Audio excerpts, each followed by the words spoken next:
Hello, and welcome to a track guide for the BMW M4 GT4 around Road America. This is for week 8 of the Falcon Tyre Sports Car Challenge. So heading over to turn 1, want to make sure you're on the left hand side of the racetrack, and then you want to be using these cones as a reference point. So you want to brake just after the first set of cones, just after the car goes past. Start braking in a straight line, and you want to be heavy braking as well, using all of the braking force. And then you want to turn in just before you reach this curbing here, and eyes downshift to third gear just before I hit the curbing on the inside. This allows the car to rotate more into the corner. You can use all of this curbing on the inside as well to make sure you maximize the track. This is a flat curb, so it's safe to take. Just don't touch the grass on the inside because it will cause the car to spin. And then once the car is rotated around halfway into the corner, you want to be back on the throttle fully and taking it all the way to the curbing on the outside to maximize the track and to keep the speed up, and bringing the car in as the curb here thins to make sure we don't get an off track. And then as we head down into turn 2, want to be using this 2 marker on the left here as a reference, and there will also be another white line like this as we head down. Just here you see. So I brake on this white line here, and again braking in a straight line with maximum braking force. And then as I shift down to third, I then start to turn in. But as I start turning in, you'll notice that I decrease the brake pressure to let the car turn into the corner. And if you keep the brake too severe here, you will start to lose the rear of the car as well. So just a tiny bit of brake to let the car rotate into the corner. And as you feel the front end starting to grip and the car turn into the corner, you then want to be back on the throttle slightly. And again, same as the previous corner, using as much of this curb as possible and making sure you don't touch the grass. As you then start to exit the corner, you want to be back on the throttle as early as possible because you want to maximize your speed all the way down this straight. And again, using all the curb here, just make sure to bring the car back in. You don't want to be taking any more of the grass than this here, otherwise you will get an off track. As you go down this straight, you'll want to be cutting it as short as possible by going over to the right hand side, but in a straight line. And then coming across into the middle of the track, down towards turn 3, with a heavy braking zone and a left-hand turn, 90-degree left-hand turn. And for braking reference, I use this number 3 marker here. So I want to brake just after this, and I position the car not all the way to the right-hand side, slightly more central, because I want to brake heavy in a straight line and ride over this curb on the outside that you see here. So braking in a straight line allows us to brake harder and slow down quicker. And then by riding this curb, which is a flat curb, by going over it, we can then open up the corner as much as possible. So as soon as the car passes the 3-hand marker, I then start to brake, and it's heavy braking again, as much as you can, in a straight line, coming over this curb. And then I start to turn in about here. And then as you start to feel the car turn in, you can then shift down into second to really help the rotation of the car. And you can take a bit of the curb and a tiny bit of the grass here, but be aware there is a little bit of a bump here. If you catch it right, you can help rotate the car with the bump, but it can also unsettle the car slightly. So you may find it safer to just hit the apex of the curb around about here. And then as soon as you come past the corner, you want to be back on the throttle. And if you do go down into second gear at this corner, you'll need to shift quite early to third gear, and using all of this curb on the exit again to maximise the corner. And then as we come up into this turn here, it's a left-hander over a crest. So I brake here just as this red hand sponsor sign on the right disappears and before the black Corvette bridge. Again, braking in a straight line. You might want to brake a little bit less here because you're going over a crest, so not as much braking force is needed. And then you'll want to turn in early to this corner because you're going over the crest and the car can slide away otherwise if you take a late entry. So again, you can use a tiny bit of grass, but if you do so, you'll want to be careful of your throttle application.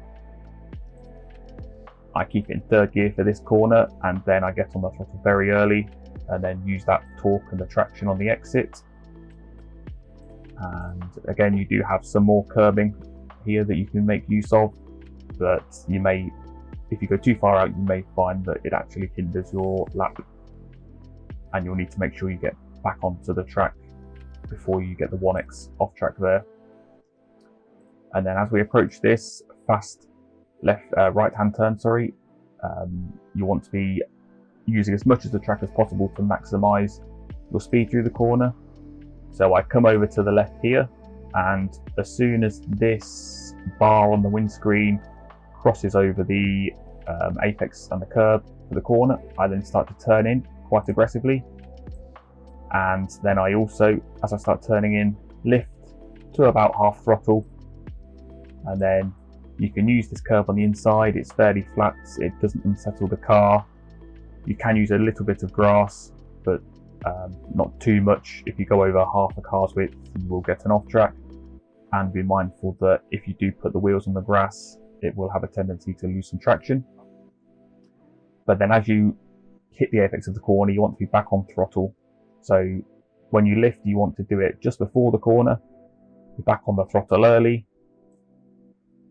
to then maximize your speed. All of this curb is flat again around here, so make use of it. Just make sure the car is in before this piece of grass here, because there is quite a bump there which can unsettle the car. And then as we head down here, we have another left-hand 90-degree turn.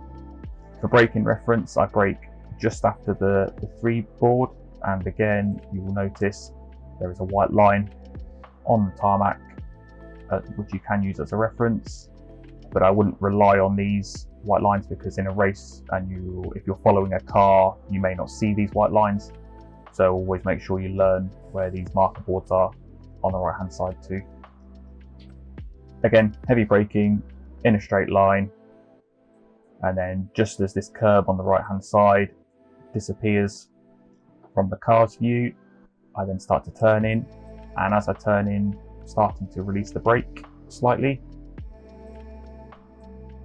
And you can change down to second gear if you'd like, but you may find it hinders your speed through the corner.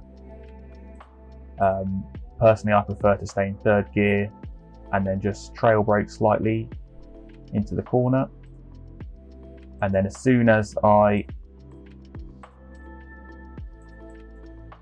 hit the apex of the corner, I then back on throttle fully. Because I stay in third gear, I can really hammer the throttle because I know that the car will grip up with the traction.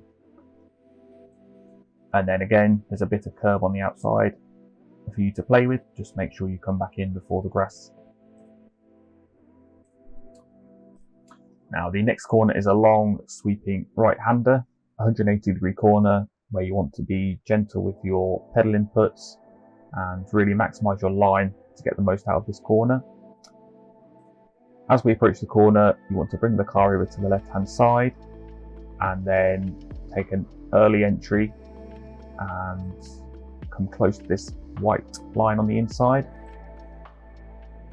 And then around a quarter of the way through the turn, I then lift off the throttle and apply a tiny amount of brake just to get the front of the car to turn in more.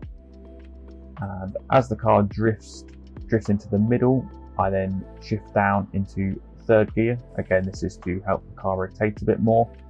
You don't really want to be going any further than the middle of the track.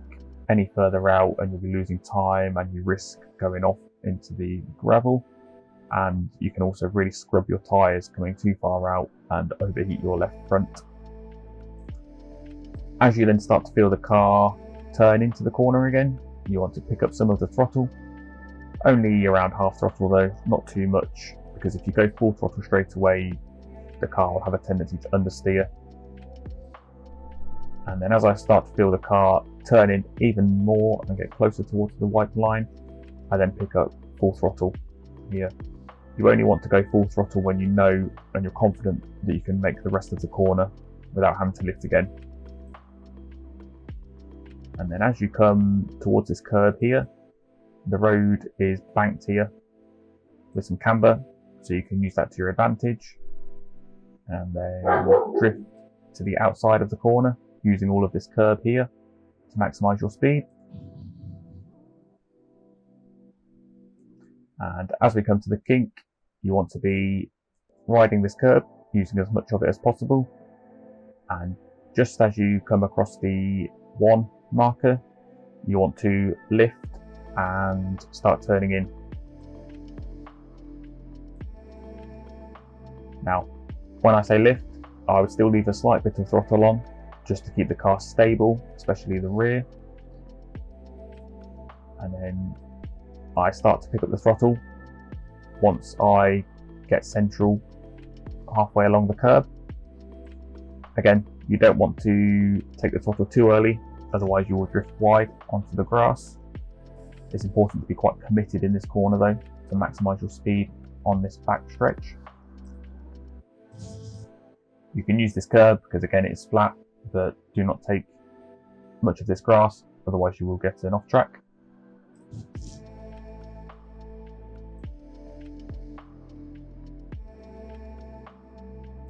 Now as we approach the next corner, quite a lot before the corner, I position my car in a way so that I can maximise my braking in a straight line.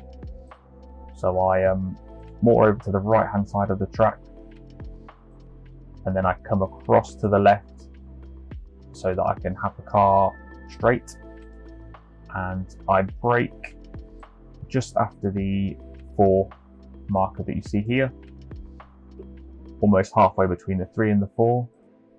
I then brake again, heavy braking because we're in a straight line, and then just as I start to pass the 1 board on the left, I then start turning in and again releasing some of the throttle and keeping a tiny amount of brake just to rotate the car. Once you get to the apex and you feel the front turn in sharply, you can then pick up the throttle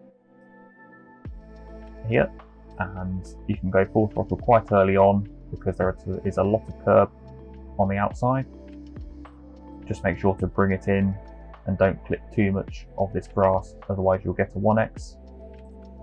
Again, I wouldn't use any more than what I have here.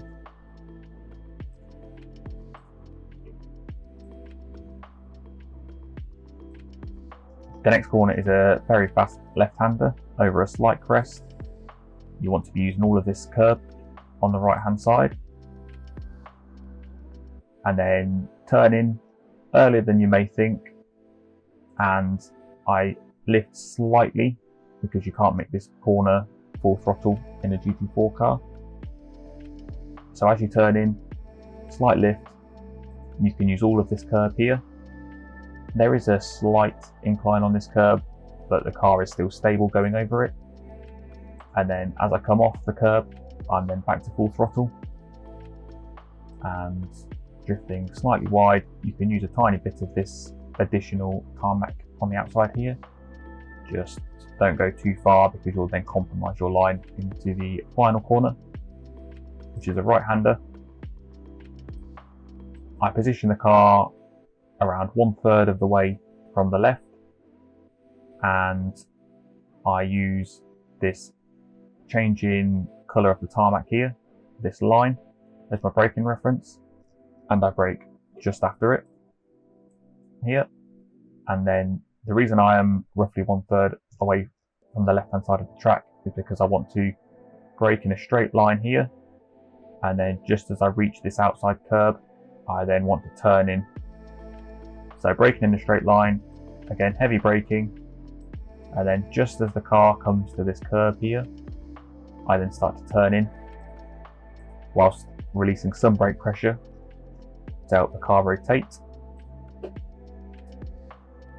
And then as I then start to feel the car grip up and come towards this corner, I'm then back on throttle quite early because I want to maximise my exit speed as this leads to the long start-finish straight.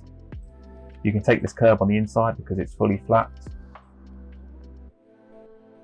and then you can also take this curb on the outside here, and it is worth taking this curb because you can maximise your speed on the exit.